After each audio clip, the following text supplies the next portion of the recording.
Hey everyone, welcome back. And wow. So all you can say is wow, this week's episode of From Calm Tomorrow was interesting, but it was also very weird too. I really don't know what to think about it. But yes, it's my review of From Calm Tomorrow episode 14 entitled The Promised Day. We have a new opening and ending since episode 13 hit the halfway mark, basically. So we do have a new opening and ending now, and I already reviewed them in separate videos, so go check them out if you want to know what I think about them. Alright, so I'm not going to discuss about them in this video, okay? And there was actually a time skip at the beginning of the episode, which I didn't expect. And I actually really like when series do that. They have this, like, huge cliffhanger, and then they do a time skip. Okay. Actually really like that. And here in the description here, it's 5 years later. I don't recall it saying how many years it was exactly, but okay, 5 years, whatever, I'll take that. Maybe, I don't know, but 5 years, whatever, I'll take it. So, I'll get into summary here in just a sec, but you know, it's very interesting, and I'm really eager to see what the series is going to go on. Yes, but anyways, let's get started then, shall we? 5 years later, the sea over Shio Shishio is frozen and the surface enters into a continued winter. Now this is kind of weird because the sea was talking as if, like, everyone on the surface would die.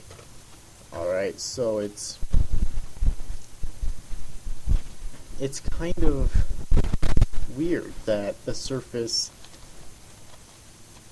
you know, not everyone on the surface didn't die. Maybe the adults were just saying that to scare the kids to staying down there, you know, including like Uroko and whatnot, but I don't know. Anyways, Chisaki pays a visit to Sumugu's grandfather Isamu at the hospital before returning to meet Akari and her son Akira. Really? Wow. Anyways, in the occasion, they reminisce about how Miyuna cheered Akari up after she had found out that she was pregnant and was too worried about Hikari and the others to be happy with it. Meanwhile, at the school, the students are informed that a Tomoebi will occur over the sea, and they decide to have a party at the shore with when Miyuna is warned by Sayu that one of their classmates intends to confess her feelings in the occasion. It is also revealed that after being shut out from home to Sumugu's house by Isamu, and they live together until Isamu gets hospitalized and Sumugu leaves to study oceanography to learn more about the situation at the sea villages and their connection with the climate changes at the rest of the world. And yes, it was revealed in this episode in a flashback that Isamu is what was from the sea too. Now, it was only said in like a brief statement where when he took Chisaki and he said, you know, it's because he's from the sea as well. I really hope that in the future of the series we do get more backstory on that, you know, on exactly why, when it was he was in the sea, why he left, you know. And yeah, I do hope that we get more backstory on that later on. During the Tomoebi, Miyuna is asked out by her friend, but he declines, but she declines, claiming that she likes someone else. When a strange light appears, and Sumugu, who is studying the phenomena with his teacher, meets Miyuna at a place where the light appeared, and they find a naked Hikari who did not get older at all since that day. And that pretty much sums up what happened in this episode. So yeah, lots of questions to be answered now. Lots of questions to be answered now. So let's dive right into it. Some of the questions I really want to be answered. Again, like I just said, I want to learn more about I want to learn more about Isamu's backstory and whatnot, about him being in the sea and stuff. I also want to learn, like, I want them to explain, like, where the adults lying when they said everyone on the surface would die because of the winter, you know? Or did something go wrong? Is that critical point just not arrived yet? Also, I assume that Hikari hasn't aged at all, because maybe that's like the side effects of the great sleep. That's a huge question, because it's really not, I don't think.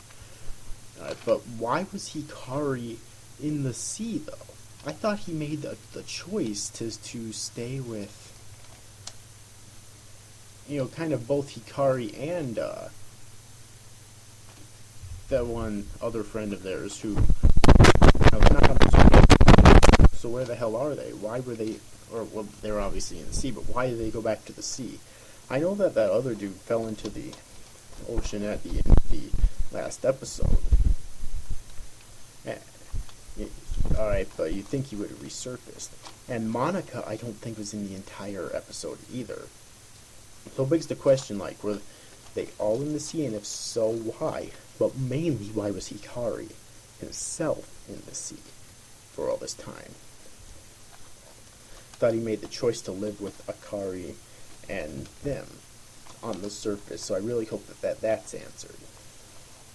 In addition, I think it's kind of weird, because Miyuna said that there was someone else she loved, and then she saw the bright light, she started tearing up, and she ran towards it, and then she teared up even more when she saw Hikari. So is it Hikari she was talking about? Because he's supposed to be way older than her, and it's kind of creepy.